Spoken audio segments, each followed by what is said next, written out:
Thanks for watching the Council in Brief. I'm Susan Kennedy. We're here with the news of the Montgomery County Council for this second week in October. The Council's Transportation and Environment Committee has begun work sessions on a plan that identifies routes and station locations for the proposed bus rapid transit system. It's a transportation mode that many are saying is the best option on the table for dealing with this area's traffic woes.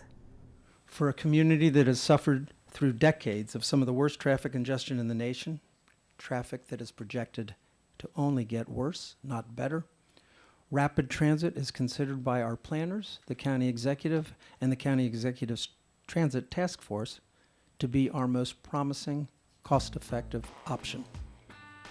Doing nothing is not an option. The Planning Board has made its recommendations on the proposed bus rapid transit system. The Countywide Transit Corridors Functional Master Plan recommends a network of 81 miles along 10 specific corridors. Officials agree that between now and the year 2040, our traffic is going to get much worse, and that BRT is the most cost-effective, flexible option out there. So the population is forecast to increase by 20% and the employment by 39%. But our lane miles of roadway will only increase by 5%, so the lane miles of congestion would go up by 70%. So what do we need to do to handle that? We're dealing with existing communities. That's how we came up with the idea in some cases to look at lane repurposing, where we could see in the forecast that we could move more people in transit. The focus of the plan is to identify the corridors needed for a BRT network and the rights-of-way that would be needed in those corridors for the appropriate level of service. The plan not only provides a realistic vision for an overall system, it fills in some details like road and station character to keep things compatible with the neighborhoods they pass through. Before any treatment is ultimately selected, we will need to know what impact it has on traffic generally, as well as on specific corridors. And we will need to know what impact it will have on surrounding neighborhoods. All of this detailed work will be done before a future council decides exactly how and where rapid transit will be employed in our county. It's expected the council will vote on the plan sometime later this year, and it will then move on to the executive office for implementation.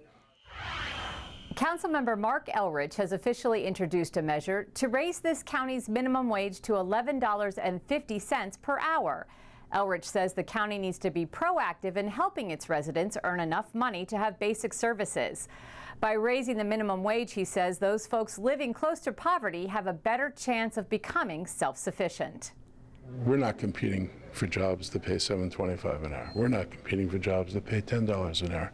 We would be out of our minds if we were doing that, because we would basically be driving up our social costs enormously if that's what we're attracting to the county. We're trying to attract real jobs with real pay so that people can buy homes, afford apartments, and don't require public assistance. And so I don't honestly believe for a second that we're in the business of attracting jobs. Members of the council had the opportunity to sit down with the president and executive director of the Maryland Association of Counties to discuss priorities for the upcoming General Assembly session. MaCo's main objective is to promote local agendas at the state level, and council members made sure they drove their message home. One of the things at the forefront for us is about school construction. Historically, and we've looked at the numbers, Montgomery County has not received its fair share, just when you look at the aggregate number of people and the number of students within our school system.